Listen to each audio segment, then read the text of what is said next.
Hello everyone, welcome to GK Shankar Learning Institute. So நம்ம இன்னைக்கு first பார்க்க போகிற டாபிக் வந்து தொகைநிலை தொடர்கள். ஆக்சுவலாக நம்ம வந்து சந்திப்பிழைகளை பற்றி தான் டெப்த்தாக வந்து பார்ப்போம். தொகைநிலை தொடர்கள் பேசிக்காக உங்களுக்கு தெரிஞ்சிருக்கும் ஓல்டு ஆஸ்பிரண்ட்ஸாக இருந்தீங்க அப்படின்னா. சந்திப்பிழைகளில் மேக்ஸிமம் இந்த தொகைநிலை தொடர்கள் வச்சு தான் வரும் இல்லையா, எந்த தொகை வந்தால் என்ன வரும் அப்படிங்கிற மாதிரியான நிறைய கண்டென்ட் வரும். ஸோ அதனால் இதை ஃபர்ஸ்ட் ஒரு கிளான்ஸ் ஒரு ரிவிஷன் போல் பார்த்துடலாம், ரொம்ப டெப்த்தாக வேணாம், ஒரு ரிவிஷன் போல் பார்த்துடலாம். பார்த்துட்டு நம்ம வந்து சந்திப்பிழைகள் போயிடலாம். ஓகேங்களா? ஓகே, முதல்ல தொகை அப்படின்னா என்ன அப்படின்னா தொக்கி வருதல் அப்படின்னு பொருள். தொக்கி வருதல்னா மறைந்து வருதல் அப்படின்னு சொல்லி அர்த்தம். சரிங்களா? அப்போது ஒரு சொல்லில் உவமையோ இல்லை பண்போ ஏதோ ஒரு உருபு, வேற்றுமை உருபோ ஏதோ ஒன்று மறைஞ்சு வருது அப்படின்னா அதுக்கு பேர் தான் தொகை அப்படின்னு சொல்கிறாங்க. சரிங்களா? இப்போது பால் பருகினான், வெண்முத்து, இதில் பாலை பருகினான், வெண்மையான முத்து, இப்படிங்கிற மாதிரியான அந்த உருபுகள் இருக்கு இல்லையா, அது மறைஞ்சு வந்திருக்கு. அதனால் இது தொகைநிலை தொடர். சரிங்களா? இப்போ தொகைநிலை தொடருக்கு கீழே விரிவா எக்ஸாம்பிள் கொடுத்துருக்காங்க. கரும்பு தின்றான். இந்த தொடர்ல கரும்பை தின்றான் அப்படிங்கிற பொருளை தான் இது உணர்த்தது. சரிங்களா? அப்ப இந்த ரெண்டு சொல்லுக்கு நடுவுல ஐ அப்படிங்கிற உருவு வந்து மறைஞ்சு நின்று அந்த பொருளை தகுது. அதே போல கார்குழலி பாடம் படித்தாள், இங்க பாடத்தை படித்தாள் அப்படின்னு வருது. சரிங்களா? ஸோ இப்படி ரெண்டு ஒரு சொற்றொடர்லையும் இதே போல் மறைஞ்சு வந்து பொருள் தருது இல்லையா, இந்த மாதிரி மறைஞ்சு வர வேற்றுமை, வினை, உவமை, இந்த ஏதோ ஒன்று தான் என்ன வரும், மறைஞ்சு வரும். சரிங்களா? இந்த மாதிரி மறைஞ்சு வரத தொகைநிலை தொடர்கள் அப்படின்னு சொல்கிறாங்க. சரிங்களா? இது எத்தனை வகைப்படும் அப்படின்னா 6 வகைப்படும். தொகைநிலை 6 வகை. சரிங்களா? தொகாநிலை தொடர்கள் அப்படின்னா அது 9 வகை. அது ரொம்ப சிம்பிளாக இருக்கும். சரிங்களா? இப்போ வேற்றுமை உருபு மறைஞ்சு வந்தால் அது வேற்றுமை தொகை, அதே வேற்றுமை உருபு வெளிப்படையாக வந்தால் அது வேற்றுமை தொடர். ஸோ அது சேம் இதுக்கு ஆப்போசிட்டாக இருக்கும். அது ரொம்ப ஈஸி தான். சரிங்களா? நமக்கு வந்து இந்த தொகைகள் தான் முக்கியம். இப்போ இதான் 6 வகையாக பிரிக்கிறோம். வேற்றுமை தொகை, வினைத்தொகை, பண்பு தொகை, உவமை தொகை, உண்மை தொகை, அன்மொழி தொகை. சரிங்களா? இப்போ இதில் முதல்ல இருக்க வேற்றுமை தொகை. இங்கே எக்ஸாம்பிள் பாருங்க, திருவாசகம் படித்தான். சரிங்களா? திருவாசகத்தை படித்தான்னு வந்திருக்கணுமா? அந்த ஐங்கிறது என்ன, நம்ம ஆல்ரெடி வேற்றுமை உருவுகள் பார்த்துருப்போம். சரிங்களா? அப்போ ஐ, ஆல், பூ, அது, சாரி, இன், அது, கண். சரிங்களா? இது வந்து 2வது வேற்றுமை, 3வது, 4வது, இது 5, 6, 7. முதல் வேற்றுமைக்கும் கடைசி வேற்றுமைக்கும் உருவு கிடையாது. சரிங்களா? ஃபர்ஸ்ட் எழுவாய் வேற்றுமை, கடைசி வந்து விழி வேற்றுமை வரும். இது ரெண்டுக்குமே என்ன இல்லை, உருவு கிடையாது. ஓகே, இப்போ திருவாசகத்தை அப்படிங்கிறப்போ ஐ அப்படிங்கிற 2ஆம் வேற்றுமை உருவு மறைஞ்சு வந்திருக்கிறதுனால இது 2ஆம் வேற்றுமை தொகை. தலைவணங்கு, தலையால் வணங்குன்னு வந்திருக்கணும் இல்லையா? அப்ப இது 3ஆம் வேற்றுமை தொகை. சிதம்பரத்திற்கு சென்றான் அப்படின்னு 4ஆம் வேற்றுமை உருவு மறைஞ்சு வந்திருக்கிறதுனால இது 4ஆம் வேற்றுமை தொகை. மலையின் வீல் அருவி அப்படின்னு வந்திருக்கும். சரிங்களா? ஸோ இன் மறைஞ்சு வந்திருந்ததுனால இது 5ஆம் வேற்றுமை தொகை. அடுத்து கம்பரது பாடல், அப்போ அது மறைஞ்சு வந்திருக்கு, 6ஆம் வேற்றுமை தொகை. அடுத்தது மலைக்கண் குகை அப்படின்னு வந்திருக்கணும். கண் அப்படின்னா அதுக்கு நிறைய பொருள் இருக்கு. கண் அப்படிங்கிறது மேக்சிமம் அருகில் இருக்கு அப்படிங்கிற பொருள்லையும் வரும், இல்லை உள்ளே இருக்கிறது அப்படிங்கிற பொருள்லையும் வரும். இந்த மாதிரி இந்த கண் அப்படிங்கிறது இடத்திற்கு தகுந்தால் போல் நம்ம வந்து பொருள் எடுத்துக்கணும். இந்த இடத்துல மலையின் உள்ளே அப்படிங்கிற மாதிரி நம்ம பொருள் எடுத்துக்கலாம், இல்லை மலையின் அருகில் அப்படின்னு எடுத்துக்கிட்டாலும் கரெக்டாக வரும். சரிங்களா? ஸோ இது மறைஞ்சு வந்திருக்கு இல்லையா, இது வந்து விளக்கி இங்கே வந்து கொடுத்துருக்காங்க, அதை நீங்கள் பார்த்துக்கோங்க.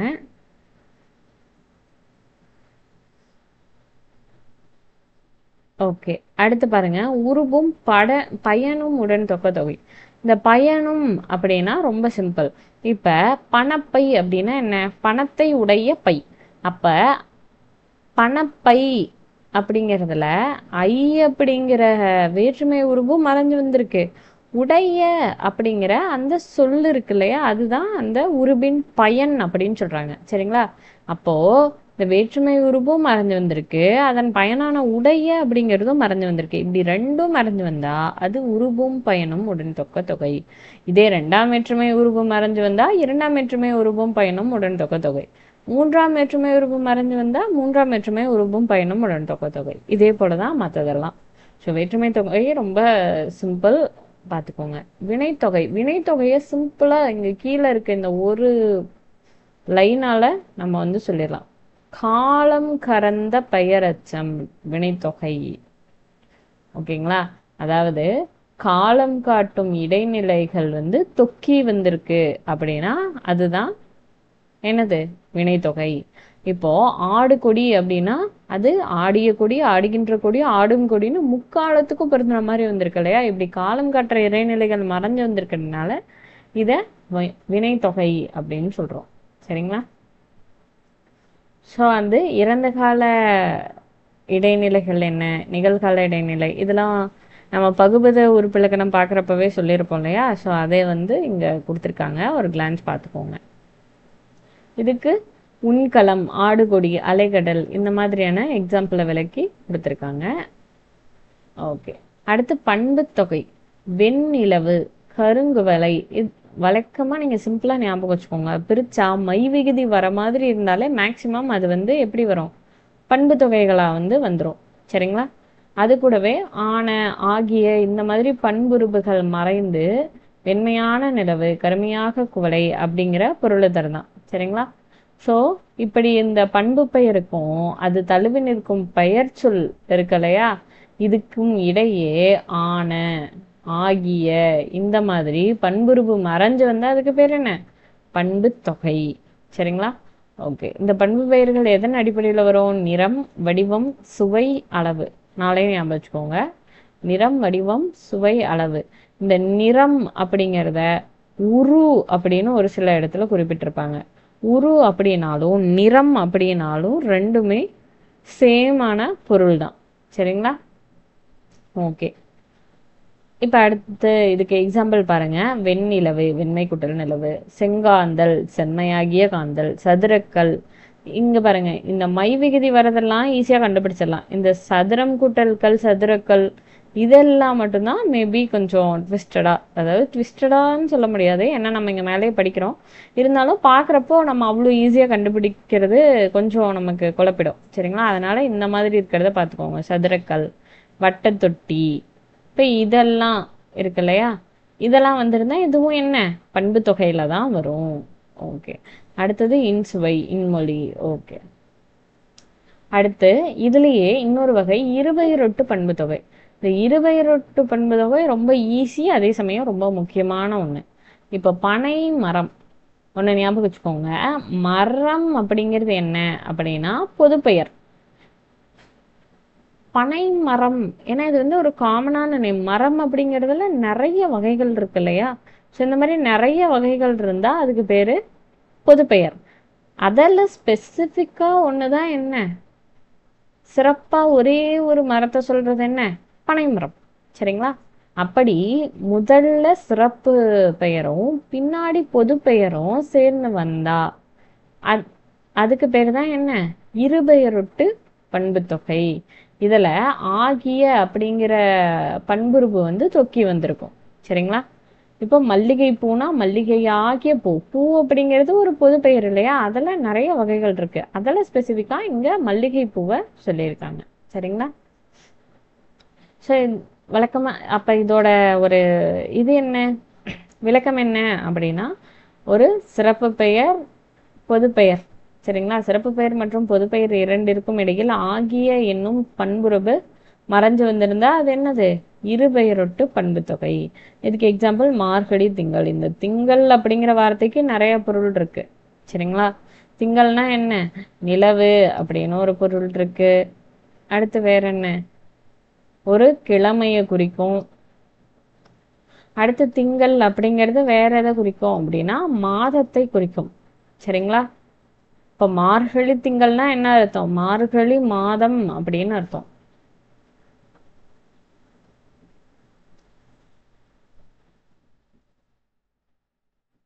ஓகே, உவமை தொகை. அடுத்து உவமை தொகை ரொம்ப சிம்பிள், சரிங்களா? இப்போ மலர் விழினா என்ன?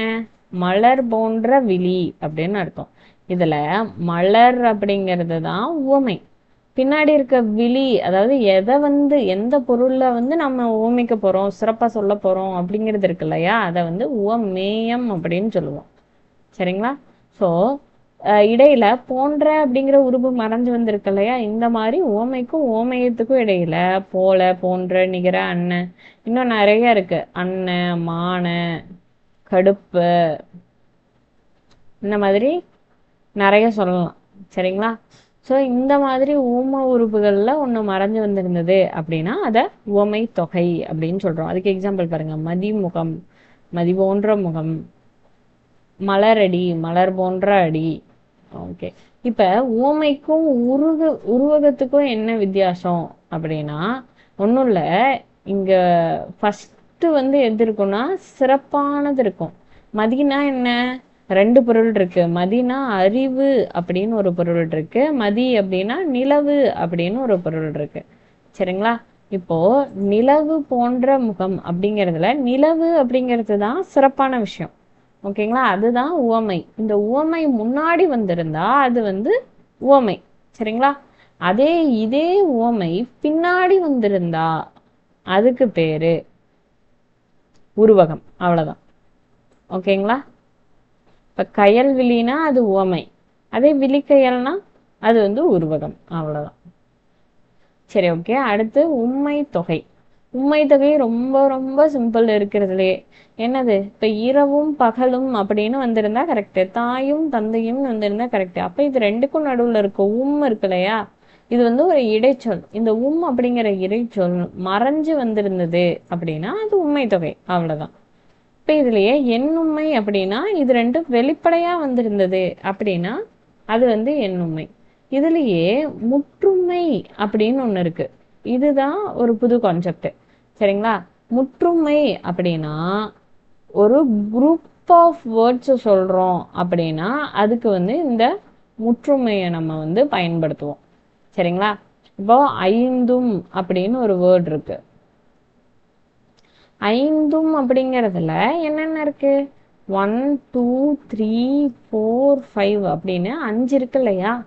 ஸோ இப்படி ஒரு குரூப் ஆஃப் விஷயங்களை சேர்த்து சொல்லுது அப்படின்னா அது என்ன? அது உம்முல முடியுது அப்படின்னா அதுக்கு பேரு தான் முற்றுமை. சரிங்களா? மேக்சிமம் இது எப்படி இருக்கும்? ஒரே ஒரு சொல்லா அமைஞ்சிருக்கும். சரிங்களா? இப்ப யாரையும், எவரையும், யாவையும், எதையும் அப்படின்னா என்ன? எல்லாரையும் சேர்த்து சொல்றது. சரிங்களா? அப்படி வந்திருக்கிறதுனால இது வந்து முற்றுமை. அடுத்தது அன்மொழி தொகை அப்படின்னா என்னன்னு கொடுத்துருக்காங்க. இந்த அன்மொழி தொகை ரெண்டு இடத்துல புக்ல வந்து எக்ஸ்பிளைன் பண்ணியிருப்பாங்க. ஃபர்ஸ்ட் ஒரு கான்செப்ட் எப்படி இருக்கும் அப்படின்னா, அதாவது இதோட மெயின் கான்செப்ட் என்னன்னு புரிஞ்சுக்கோங்க. இந்த உவமை இருக்கு இல்லையா, இதை வச்சு நம்ம வந்து பொருள்படுத்திக்க முடியாது. அது கூட இருக்க அந்த பயனிலை இருக்கு இல்லையா, இந்த பயனிலைய வச்சு நம்ம பொருள் கொள்றது தான் வந்து என்னன்னா அன்மொழி தொகை. சரிங்களா? இப்போ பொற்றொடி அப்படின்னா தொடினா வளையல்னு அர்த்தம். அப்ப பொற்றொடினா என்ன? பொன்னாலான வளையல் அப்படின்னு அர்த்தம். சரிங்களா? அப்ப பொன்னாலான வளையல் அப்படிங்கிறது ஒரு பெண்ணோட பெயரா வந்து குறிக்கல. சரிங்களா? அது ஒரு பெண் தான் அப்படின்னு வந்து நமக்கு தெரியாது. அது எப்ப தெரியுது? பின்னாடி இருக்க வந்தாள் அப்படிங்கிற வார்த்தையை வச்சுதான் தெரியுது இல்லையா? அப்போ பொன்னால் ஆகிய வளையல், இதுல ஆள் அப்படிங்கிற மூன்றாம் வேற்றுமை உருவம், ஆகிய அப்படிங்கிற அதோட பயனும் மறைஞ்சு வந்து வந்தாள் அப்படிங்கிற சொல்ல வச்சு நம்ம பெண் அப்படிங்கிறத அறிஞ்சுக்கிறோம். சரிங்களா? சோ இதனால இது என்ன? மூன்றாம் வேற்றுமை புறத்து பிறந்த அன்மொழி தொகை. இதே மாதிரி பிற வேற்றுமைகளை வச்சு நம்ம விளக்கக்கூடியதா வந்தது அப்படின்னா அது என்ன? அதே போல வரும். இரண்டாம் வேற்றுமையை வச்சு விளக்கக்கூடியதா இருந்தா இரண்டாம் வேற்றுமை புறத்து பிறந்த அன்மொழி தொகை அப்படின்னு வரும். சரிங்களா? ஸோ இது இது வந்து ரொம்ப சிம்பிள். இதே நம்ம இன்னொரு இடத்துல ஈஸியாக வந்து கொடுத்துருப்பாங்க. எப்படி சிவப்பு சட்டை பேசினார் அப்படிங்கிற மாதிரி கொடுத்துருக்காங்க அப்படின்னு வச்சுக்கோங்க. அப்ப சிவப்பு சட்டை பேசினார், இதுல சிவப்பு சட்டை அப்படிங்கிறத வச்சு அது ஒரு மனிதனை குறிக்குது அப்படிங்கிறத நம்ம வந்து புரிஞ்சுக்கல. சரிங்களா? ஸோ பின்னாடி இருக்க பேசினார் அப்படிங்கிற வார்த்தையை வச்சு இது ஒரு சிவப்பு சட்டையை அணிந்தவர் அப்படிங்கிறத நம்ம வந்து எக்ஸ்பிளைன் பண்ண முடியுது, அதாவது நம்ம தெரிஞ்சுக்க முடியுது. சரிங்களா? ஸோ இதுவும் அன்மொழி தொகைக்கு எக்ஸாம்பிள். சிம்பிளா அன்மொழி தொகை அப்படிங்கிறது என்ன அப்படின்னா, மேல சொன்ன அந்த வேற்றுமை தொகை, வினைத்தொகை, பண்பு தொகை, உவமை தொகை, உண்மை தொகைன்னு 5 பார்த்தோம் இல்லையா? ஸோ இதுல எதுலேயுமே வராத விஷயங்களை பத்தி சொல்றதுதான் அன்மொழி தொகை. அதாவது அல்லாத, அல் கூட்டல் மொழி கூட்டல் தொகை, இவற்றில் அல்லாத விஷயங்களை வந்து சொல்றது அப்படின்னு அர்த்தம். சரிங்களா? ஓகே, இதுக்கு வேற எக்ஸாம்பிள் கொடுத்து விளக்கி கொடுத்துருக்காங்க, நம்ம பார்த்துக்கலாம். ஓகே, இப்போ வந்து நம்ம மெயின் டாபிக்கான சந்திப்பிழைகளை வந்து பார்க்க ஆரம்பிச்சிடலாம். சரிங்களா? சந்திப்பிழைகள் வந்து ரொம்ப சிம்பிள். அதை வந்து நம்ம 2 விதமா வந்து பிரிச்சிடலாம். சரிங்களா? என்னது? வல்லினம் மிகும் இடங்கள், வல்லினம் மிகா இடங்கள் அப்படின்னு நம்ம வந்து பிரிச்சிடலாம். இப்போ ஃபர்ஸ்ட் வல்லினம் மிகும் இடங்களை பார்க்கணும். இதுல நீங்க என்ன பண்ணணும்னா, இங்க இருக்கிறத ஷார்ட்டா ஒரு நோட்ஸ் மாதிரி போட்டு மிகும் இடங்கள் அப்படின்னு போட்டு என்னென்னலாம் வரும் அப்படிங்கிறத பாயிண்ட் பை பாயிண்ட் நீங்க எழுதி மனப்பாடம் பண்ணிக்கிட்டீங்கன்னா அதுதான் பெஸ்ட்.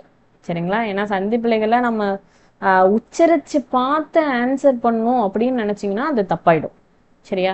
இது ஈஸியா தானே இருக்கு. இப்ப கதவை திற அப்படின்னு உச்சரிச்சு பார்த்தோம்னா அப்ப இத்து வருது, இந்த மாதிரி நம்ம போட்டுக்கலாம் அப்படின்னா அது தப்பாயிடும். எனக்கு நான் குரூப் 4 எழுதுறப்பவும் எனக்கு வந்து இந்த சந்திப்பிழைகளை தான் நான் தப்பு பண்ணேன்.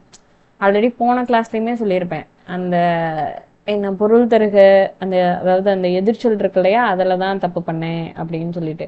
ஸோ இப்போ நான் பண்ண மிஸ்டேக்ஸே எடுத்துக்கிட்டீங்க அப்படின்னா ரொம்ப இந்த மாதிரி விஷயங்களாக தான் இருக்கும். ரொம்ப மற்றதெல்லாம் கேட்டது இலக்கணம் கொஸ்டின்ஸ் அதெல்லாம் ஈஸியாக போட்டுட்டு நார்மலான சந்திப்பிழை நம்ம வந்து எதிர்ச்சொல் இன்னும் அகரவரிசை இதெல்லாம் தப்பு பண்ணியிருந்தேன். சரிங்களா? ஏன் அப்படின்னா ஃபர்ஸ்ட் வந்து டைம் மேனேஜ்மெண்ட் கரெக்டாக இல்லை, டெஸ்ட் போட்டு பார்க்கல. சரிங்களா? ஸோ அதனால் நீங்கள் டெஸ்ட் வந்து கொஞ்சம் அதிகமாக போட்டு பாருங்கள். அதுவும் இப்போ கேட்டிருக்க கொஸ்டின்ஸ் அடிப்படையிலாம் நீங்கள் எந்த அளவுக்கு ப்ராக்டிஸ் பண்ணுறீங்களோ அந்த அளவுக்கு தான் மார்க் அப்படின்னு தான் நம்ம எடுத்துக்க முடியும். மாற்றுறாங்க மாற்றலை அதை பற்றி இன்னொரு கிளாரிஃபிகேஷன் வரலை. இருந்தாலும் நம்மளை பொறுத்த வரைக்கும் நம்ம வந்து எதுக்கும் தயாராக இருந்துக்கணும். சரிங்களா? அவ்வளோதான் என்னோட point of view. Okay, so அதனால இந்த மாதிரி விஷயங்களை ப்ராப்பராக மனப்பாடம் பண்ணிக்கோங்க. ஏன்னா நமக்கு பார்க்குறப்போ இத்தோ இச்சோ வர மாதிரி தான் இருக்கும், ஆனால் இலக்கணப்படி அது தப்பாக இருக்கும். சரிங்களா? அதனால் இதை மனப்பாடம் பண்ணி வச்சுக்கிறது பெஸ்ட். இப்போ ஐ அப்படிங்கிறது என்ன? 2ஆம் வேற்றுமை உருபு. இந்த 2ஆம் வேற்றுமை உருபு வெளிப்படையாக வந்தது அப்படின்னா அங்கே வந்து வல்லினம் மிகும். கதவை, தகவல்களை, இந்த மாதிரி வெளிப்படையாக வந்த. அதே போல் 4ஆம் வேற்றுமை உருபு என்ன? கூ. இந்த கூ வெளிப்படையாக வர இடத்துல வல்லினம் மிகும். சரிங்களா? அடுத்தது என, ஆக, இந்த மாதிரி சொல்லுருபுகள் பின்னாடி வல்லினம் மிகும். என கேட்டார், இந்த என கேட்டார்லாம் நமக்கு வந்து தனியாக பார்க்குறப்ப டவுட் வரும். என கேட்டாருக்கு போடுவோமா வேணாமா அப்படின்னு சொல்லிட்டு. அடுத்து ரொம்ப சிம்பிள், ஆ இ உ வந்தா வல்லினம் மிகும், அந்த இந்த வந்தா வல்லினம் மிகும், ஏ அப்படிங்கிற வினா எழுத்தின் பின் வல்லினம் மிகும். ஸோ இதெல்லாம் ரொம்ப ஈஸியானது. எந்த, அங்கு, இங்கு, எங்கு, அப்படி, இப்படி, எப்படி, இதெல்லாம் ரொம்ப ஈஸியான வேர்ட்ஸா, ஆனால் மெமரி பண்ணிக்கோங்க. சரியா? டக்குன்னு வருமா, அங்கு சென்றான், இச்சு அது டிஃப்ரெண்ட்டாக இருக்கே வருமா அப்படிங்கிற மாதிரி கொஞ்சம் டவுட் வந்துடும் நம்ம எக்ஸாம் பாயிண்ட் ஆஃப் வியூவில் பார்க்குறப்போ. வல்லினம் மிகும் இடத்துல பார்த்தோமா இல்லை மிகா இடத்துல பார்த்தோமா அப்படின்னு சொல்லியே கன்ஃபியூஸ் ஆயிடுவோம். ஸோ அதனால் பெட்டர் நல்லா பார்த்துக்கோங்க. அதற்கு, இதற்கு, எதற்கு, இனி, தனி, இந்த மிக, இதெல்லாம் நல்லா பார்த்துக்கோங்க. சரிங்களா? ஸோ இது பின்னாடிலாம் வரும். அதே போல் 8, 10 அப்படிங்கிற எண்ணு பெயர்கள் பின்னாடி மட்டும் வல்லினம் மிகும். அதுக்கு 8 தொகை 10 பட்டை ஈஸியாக ஞாபகம் வச்சுக்கலாம். ஓரெழுத்து ஒரு மொழிக்கு பின் வல்லினம் மிகும். ஈறுகெட்ட எதிர்மறை பெயரச்சத்தின் பின் வல்லினம் மிகும். இப்ப ஓடாத அப்படின்னா இப்ப இது வந்து ஒரு பெயரச்சம், சரிங்களா? இப்போ ஓடாத, குதிரை, ஒரு எச்ச சொல் ஒரு பெயரை கொண்டு முடிஞ்சிருக்கு. அதனால இது வந்து ஃபர்ஸ்ட் விஷயம், இது ஒரு பெயரச்சம். இப்ப ஓடாத அப்படிங்கிற எதிர்மறை பொருளை தரதுனால இது எதிர்மறை பெயரச்சம்.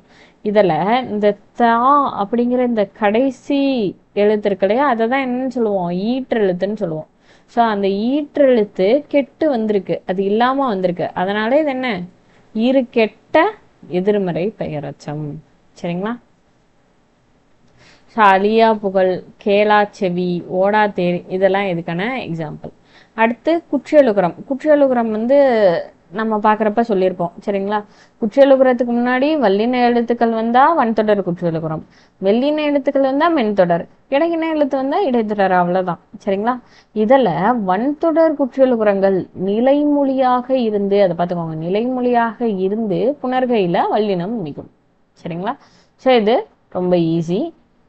அடுத்தது அகர இகர ஈற்று வினையச்சங்களுடன் புணர்கையில் வல்லினம் மிகும். இதை நல்லா பார்த்துக்கோங்க, ஏன்னா இதுல ஒரு சில எக்ஸம்ஷன்ஸ் பத்தியும் நம்ம வந்து பார்ப்போம். ஸோ இதை நல்லா பார்த்துக்கோங்க. அகர இகர ஈற்று வினையச்சங்களுடன் புணர்கையில் வல்லினம் மிகும். ஆ ஆட அப்படிங்கிறதுல எதுல முடிஞ்சிருக்கா? இதுல ஓடியில ஈ. ஸோ இதுல முடிஞ்சிருக்கு இல்லையா? இப்படி அகர இகர ஈற்று வினையச்சம், ஏன்னா வினைச்சொல்லை கொண்டு முடிஞ்சிருக்கு, இதுல வல்லினம் மிகும். அடுத்தது ஆறாம் வேற்றுமை தொகை. ஆறாம் வேற்றுமை தொகை என்னது?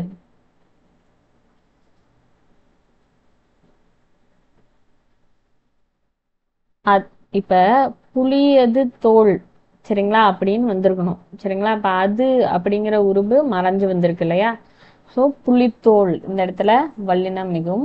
திசைப்பெயர் புணர்ச்சியிலேயே நம்ம பார்த்திருப்போம், கிழக்கு வடக்கு, இதுக்கு பின்னாடிலாம் வல்லினம் மிகும். அதே போல இருபெயரொட்டு பண்பு தொகை இப்ப பார்த்தோம் இல்லையா, அதுக்கும் வல்லினம் மிகும்.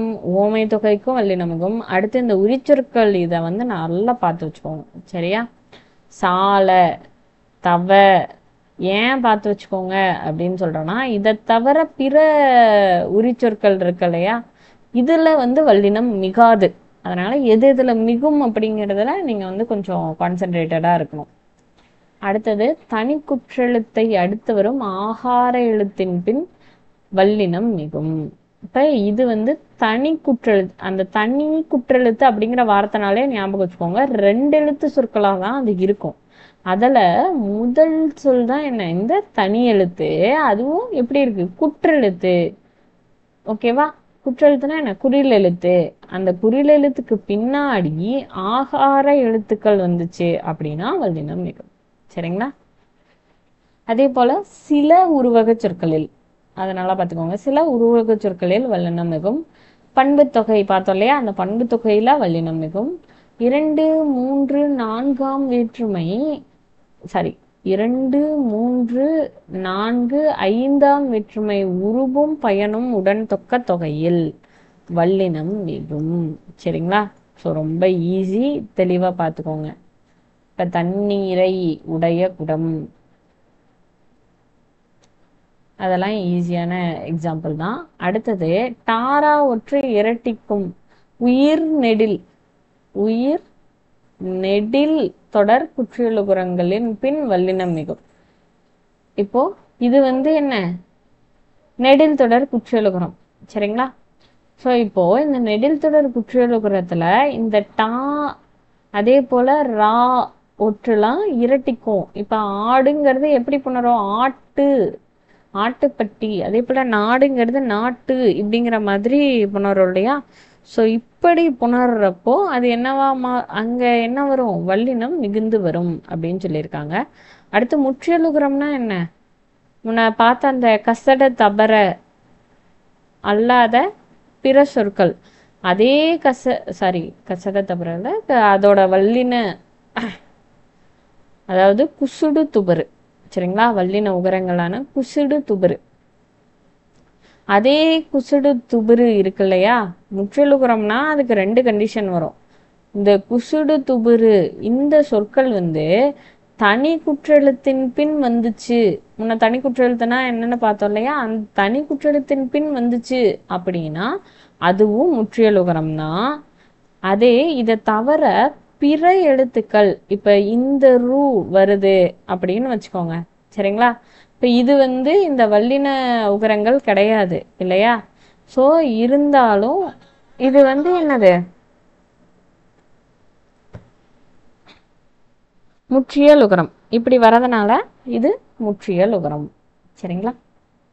ஓகே. அடுத்து நிலைமொழி உயிரீற்று சொல்லின் பின் வல்லினம் மிகும்.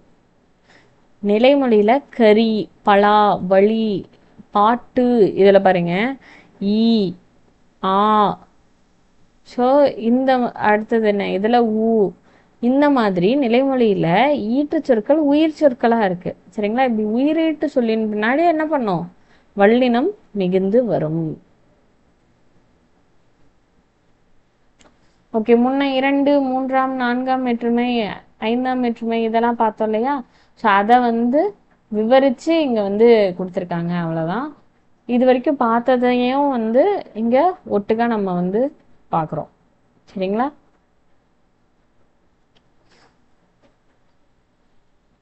அதாவது நம்ம ஓடா, பாடா இந்த மாதிரி அதாவது ஈறுகெட்ட எதிர்மறை பெயரச்சமா இருந்தா அதுல வல்லினம் மிகும் அப்படின்னு பார்த்தோம் இல்லையா? ஸோ அதெல்லாம் இங்க கொடுத்துருக்காங்க.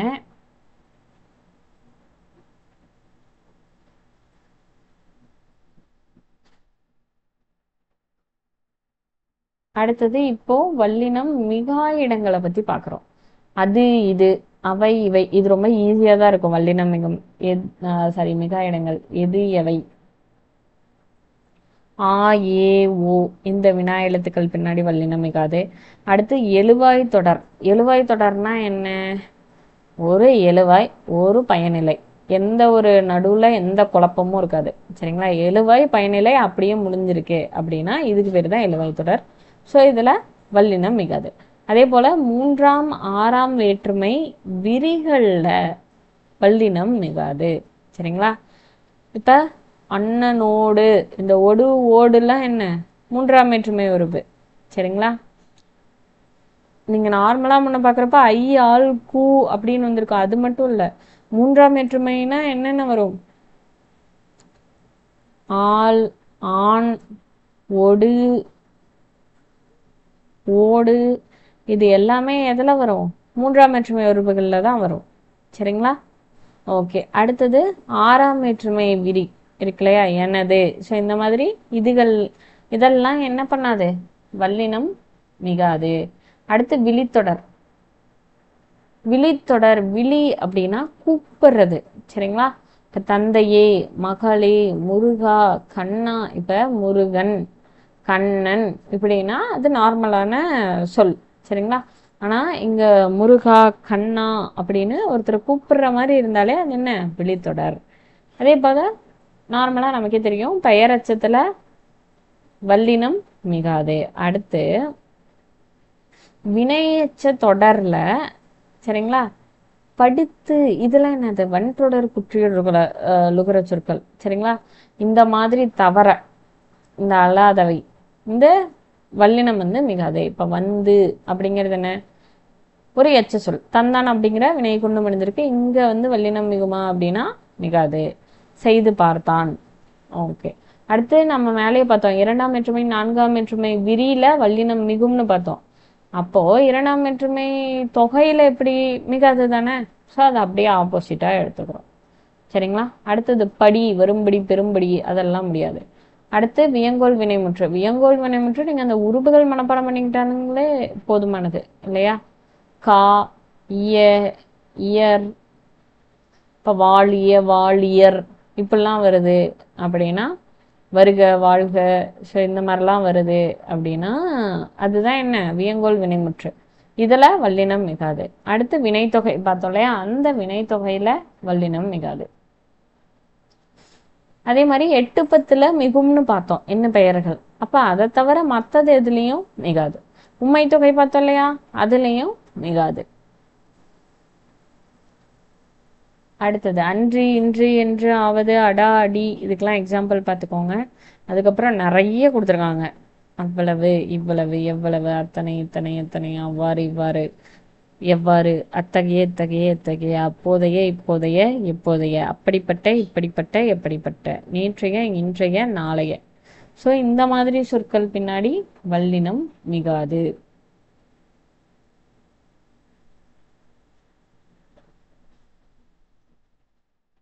அடுத்தது மூன்றாம் வேற்றுமை, ஐந்தாம் வேற்றுமை, ஆறாம் வேற்றுமை தொடர்ல வல்லினம் மிகாது. மேலேயே இதை பார்த்தோம், அகைன் இது கொடுத்துருக்காங்க, அதை நல்லா பார்த்துக்கோங்க. அடுத்தது 2, 3, 4, 5 வேற்றுமை தொகையில வல்லினம் மிகாது. சரிங்களா, அதையும் பார்த்துக்கோங்க. நிலைமொழி உயர்திணையாய் அமையும் தொடரில் வல்லினம் மிகாது. இது ரொம்ப முக்கியம். நிலைமொழி உயர்திணையா ஒரு தொடர்ல இருக்கு, இப்ப இதுதான் நிலைமொழி இல்லையா? ஸோ இது வந்து உயர்திணையா இருக்கு அப்படின்னா வல்லினம் மிகாது. மேலேயே பார்த்தோம் வல்லினம் எந்தெந்த உரிச்சொற்களின் பின் மிகும் அப்படின்னு, சால தவ தட குல. அதை தவிர மற்றது வந்துச்சுன்னா வல்லினம் மிகாது. அடுக்கு தொடர் இரட்டை கிளவில வல்லினம் மிகாது. கல் அப்படிங்கிற அக்ரிணை பன்மை விகுதி சேரும் போது வல்லினம் மிகாது. இது வந்து நிறைய கான்ட்ரோவர்சிஸ் வரும். சரிங்களா, நான் ஏற்கனவே இதை வந்து சொல்லியிருப்பேன் உங்ககிட்ட. அந்த பால் விகுதிகள் நடத்துகிறப்பவே ஒன்றன் பால் பலவன் பால் அந்த விகுதிகள்லாம் நடத்துகிறப்போ நான் வந்து சொல்லியிருப்பேன். வாழ்த்துக்கள் அப்படின்னு நிறைய பேர் எழுதுவாங்க, ஆனால் அது வந்து இலக்கண இப்போ நம்ம அதை வந்து பயன்படுத்துத ஆரம்பிச்சிட்டோமே தவிர, ஆனால் இலக்கணப்படி வந்து அது வந்து தவறு. சரிங்களா, ஓகே.